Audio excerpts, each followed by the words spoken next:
Hello everyone, welcome back to our channel Lesson Academy. तो friends, जैसे कि आप सभी को पता है कि आपके अपने चैनल लेसन एकेडमी पे per day beat entrance exam के लिए प्रैक्टिस सेट क्वेश्चन प्रोवाइड होते हैं। आई होप आप सभी लोग पर डे क्लासेस देखते होंगे। अगर नहीं देखते होंगे, चैनल पर नहीं होंगे, तो चैनल को अवश्य सब्सक्राइब कर लीजिएगा ताकि आप सभी प्रैक्टिस क्वेश्चन सॉल्व कर सकें और इससे आप सभी को एनालिसिस हो सके कि आप सभी का तैयारी कहाँ तक हुआ है। क्योंकि आप सभी अगर थ्योरी पढ़ लिए होंगे तो आप सभी को प्रैक्टिस सेट क्वेश्चन सॉल्व करना क्या है, अति आवश्यक है। और जितना हो सके वीडियो का लिंक शेयर कीजिए। बस आप सभी से मुझे इतना ही सपोर्ट प्यार चाहिए। कमेंट बॉक्स में कमेंट करके अवश्य बताएं कि आपके टॉप 30 में कितने क्वेश्चन सही हुए। और वीडियो अच्छा लगे तो लाइक करना मत भूलिएगा। जितना हो सके वीडियो का लिंक शेयर कीजिएगा। चलिए, नेक्स्ट पहला क्वेश्चन है कि पित्त की विशेषताएं हैं। पित्त को इंग्लिश में बोलते हैं बाइल। क्या बोलते हैं? पित्त को इंग्लिश में बोलते हैं बाइल। अब पित्त रस को इंग्लिश में बोलते हैं बाइल जूस। तो बोला कि पित्त की एक विशेषता, मतलब पित्त की क्या विशेषताएं हैं। तो जो पित्त होता है ना, पीले रंग का होता है, पीले और हरे रंग का होता है, ये भी करेक्ट है। दूसरा है कि इसका 7.6 से लेके 8.6 तक उसका पीएच होता है, ये भी सही है। एक कान को सड़ने से बचाता है, ये भी सही है। यानी उपयुक्त सही correct option number D. Next question है कि वर्मीफॉर्म अपेंडिक्स किसका भाग है। छोटी आंत का, बड़ी आंत का, दोनों, कोई नहीं। तो वर्मीफॉर्म अपेंडिक्स जो है बड़ी आंत का भाग है, क्योंकि बड़ी आंत के 3 भाग हैं, सिक्कम कोलन और एनस। रेक्टम और एनस करके रहता है, ठीक। तो सिक्कम, कोलन और रेक्टम। जो कोलन होता है ना, कोलन के पास ही ये वर्मीफॉर्म अपेंडिक्स पाया जाता है, जो कि इसके आप सभी सुने होंगे कि मनुष्यों के भी पहले पूंछ हुआ करते थे, टेल। तो कहाँ हो गए, विलुप्त हो गए धीरे धीरे। जिसका यूज नहीं हुआ वो खत्म होते चलता गया, ठीक, घिसते गया। तो वही क्या है, vermiform appendix correct option number B.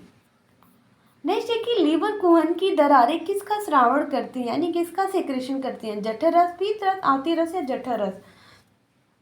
Correct option हो जाएगा option number C, intestinal juice या आंतरिक रस। जो लीवर कोहन होते हैं ना, कौन सी जूस को स्रावित करते हैं, आंतरिक रस से श्रावण करती हैं, और इसको इंग्लिश में बोलते हैं इंटेस्टाइनल जूस।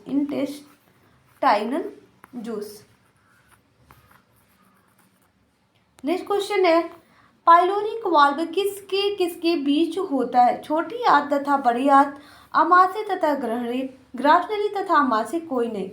तो पाइलोरिक वाल्व किसके बीच होता है, इसका करेक्ट ऑप्शन होगा ऑप्शन नंबर सी, ग्रास नली तथा आमाशय के बीच एक वाल्व लगा होता है। जैसे मुख से भोजन कहाँ जाता है, ग्रसनी में जाता है, ग्रसनी के बाद जाता है फेरिंग्स में, यानी लैरिंग्स में जाता है, ठीक। लैरिंग्स के बाद से आमाशय में जाता है, स्टोमक में।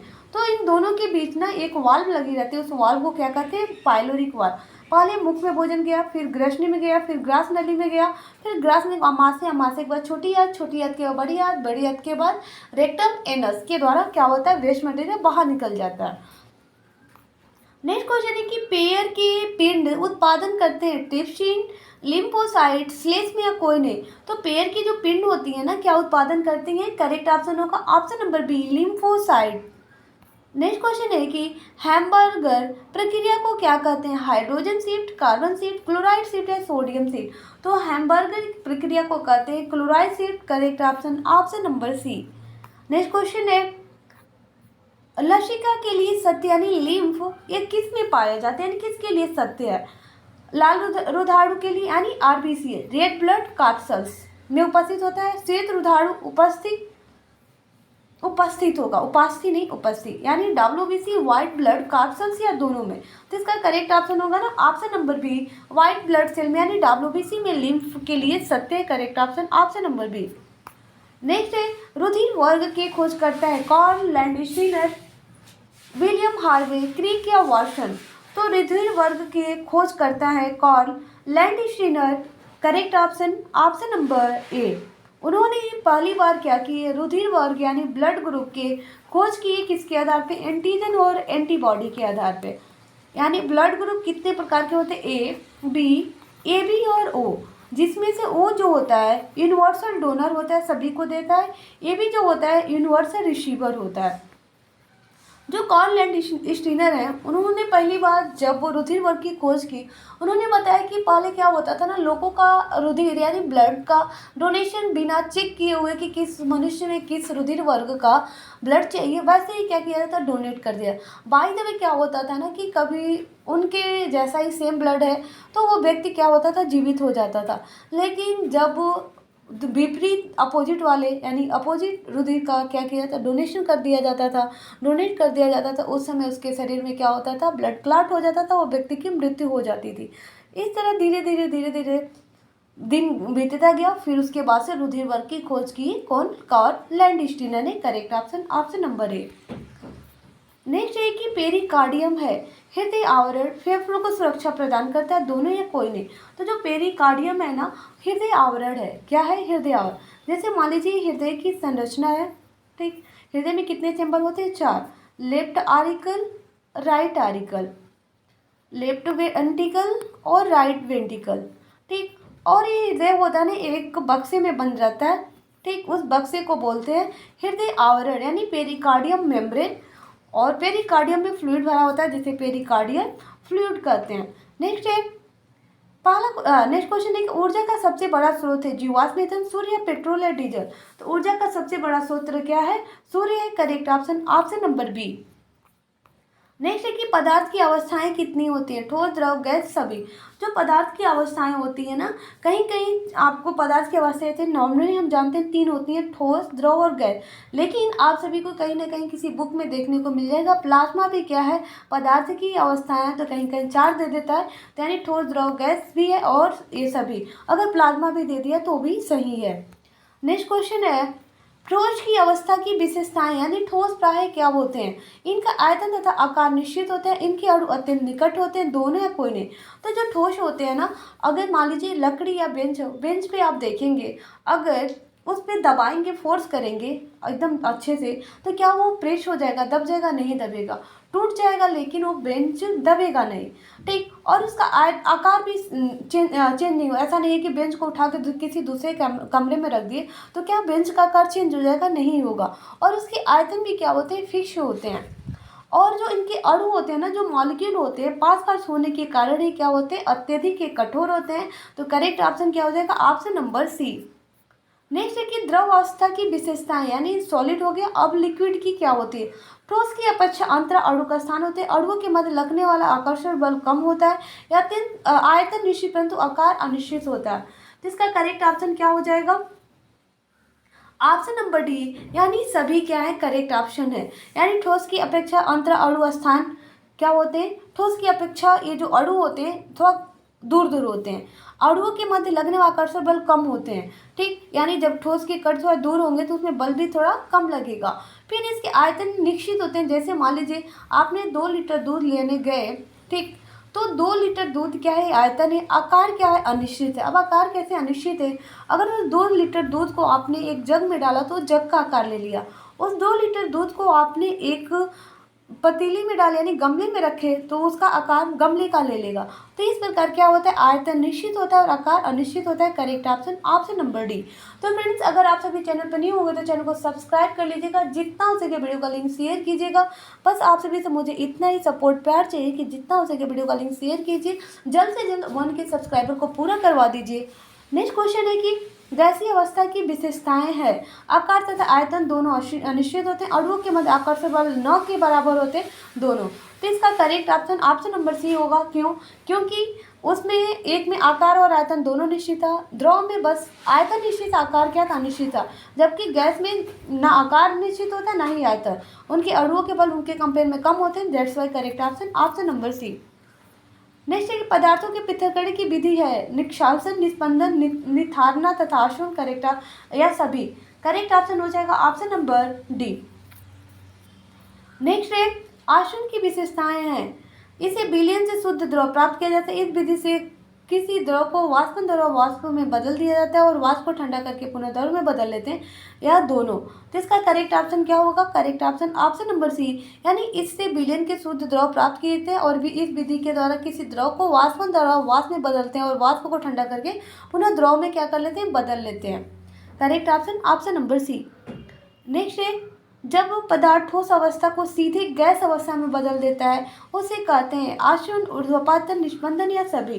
करेक्ट ऑप्शन होगा ऑप्शन नंबर बी, ऊर्ध्वपातन, यानी इसको इंग्लिश में बोलते हैं सब्लिमेशन। क्या बोलते हैं? सब्लिमेशन। जैसे कि एग्जाम्पल है इसका आपके कम्फोर या कपूर जिसको बोलते हैं, कम्फोर, नेप्थलीन बाल जो कपड़े में आपके घर मम्मी कपड़ों में रखती होंगे, वाइट वाइट गोलियां जो होता है उसे नेप्थलीन कहते हैं। नेप्थलीन यानी नेप्थलीन की बॉल, नेप्थलीन। क्या होता है, कपूर को आप जलाएंगे तो क्या कभी द्रव में चेंज होता है? नहीं, डायरेक्ट किस में चेंज हो जाता है? गैस में। उसे ही बोलते हैं सब्लिमेशन या ऊर्ध्वपातन। Correct option option number B. Next है ऊर्ध्वपातन का उदाहरण है आयोडीन, कपूर, आयोडीन, नवसाधर या सभी। करेक्ट ऑप्शन क्या होगा? ऑप्शन नंबर डी, यानी जिसको डायरेक्ट ठोस से किस में चेंज हो जाए? गैस में चेंज हो जाए, वो क्या कहलाता है? ऊर्ध्वपातन, और या इंग्लिश में बोलते हैं सब्लिमेशन। नेक्स्ट है जल की अस्थायी कठोरता होता है जल में घुले कैल्शियम के कार्बोनेट के कारण या फिर जल में घुले मैग्नीशियम के बाइकार्बोनेट के कारण, या दोनों। करेक्ट ऑप्शन हो जाएगा ऑप्शन नंबर सी। नेक्स्ट है मनुष्य के शरीर में कितना प्रतिशत जल होता है? 70, 20, 90 या 100? तो मनुष्य के शरीर में जो जल की मात्रा होती है कितने प्रतिशत होता है? पूरे शरीर में जल की मात्रा कितना होता है? 70% होता है। करेक्ट ऑप्शन ऑप्शन नंबर ए।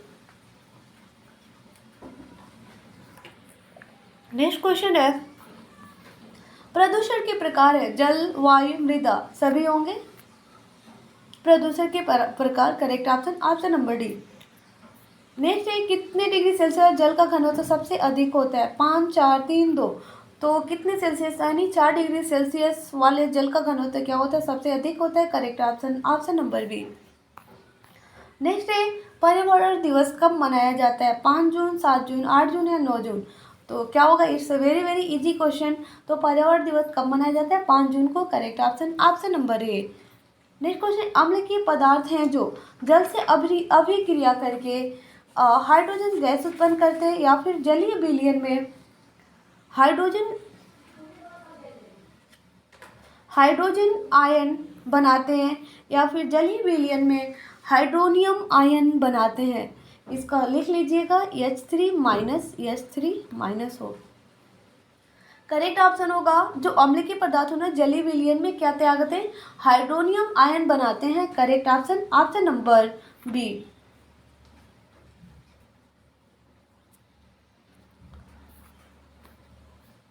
नेक्स्ट है अम्ल एवं क्षार की प्रबलता निर्भर करती है तुल्यांकी भार पे, अणु भार पे, उनके आयतन की मात्रा पे या सभी।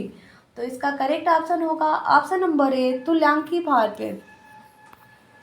नेक्स्ट एक पदार्थ जलीय विलयन में प्रोटॉन प्रदान प्रवृत्ति रखता है, वो क्या हो सकता है? अम्ल, क्षार, लवण या सभी। तो वो कौन सा पदार्थ हो सकता है? वो अम्ल हो सकता है। करेक्ट ऑप्शन ऑप्शन नंबर ए। नेक्स्ट क्वेश्चन है कि एसिटिक अम्ल यानी जो विनेगर होता है उसका दुर्बल अम्ल है क्योंकि इसका घनत्व कम होता है, इसकी आयतन की मात्रा कम होती है। कार्बनिक अम्ल है कोई, ये क्या है? एक प्रकार की इसकी आयतन की मात्रा क्या होती है? कम होती है। Correct option option number B. Next ये शुद्ध जल का पीएच मान कितना होता है? 0, 7, 1 या सभी। तो आपने पीएच स्केल पढ़े होंगे, तो 7 से जो कम होता है उसे अम्ल कहते हैं, 7 से अधिक होता है उसे क्षार कहते हैं, जो 7 रहता है वो क्या है? न्यूट्रल यानी उदासीन। तो जल का पीएच मान कितना होता है? 7। Correct option option number D. Next question है 0 पीएच वाला विलयन होता है अम्लीय, क्षारीय या उदासीन या सभी। जैसे कि मैंने आप सभी को बताया कि 0 से आपके 0 से लेकर 7 तक 7 से कम वाले जो पीएच मान होते हैं अम्लीय होते हैं, 7 से अधिक वाले को क्षारीय, जो 7 होता है उसे क्या कहते हैं? उदासीन। करेक्ट ऑप्शन हो जाएगा ऑप्शन नंबर बी या सी, इसको बना लीजिएगा। तो फ्रेंड्स आज की क्लास में हम लोग साइंस के टॉप 30 क्वेश्चन की आई होप आप सभी को समझ में आया होगा। तो कमेंट बॉक्स में कमेंट करना मत भूलिएगा। जितना हो सके वीडियो का लिंक शेयर कीजिएगा। बस आप सभी से मुझे इतना ही सपोर्ट प्यार चाहिए कि जितना हो सके वीडियो का लिंक शेयर कीजिए अपने फ्रेंड सर्कल में। और आप सभी भी अगर चैनल पर नहीं होंगे तो चैनल को सब्सक्राइब कर लीजिएगा। बस और पर डे आप सभी क्या करें? प्रैक्टिस क्वेश्चन को सॉल्व करें ताकि आपके एंट्रेंस एग्जाम में अच्छा से अच्छा नंबर क्या करें? स्कोर कर सकें। बाय बाय, मिलते हैं नेक्स्ट क्लास में नेक्स्ट प्रैक्टिस क्वेश्चन के साथ।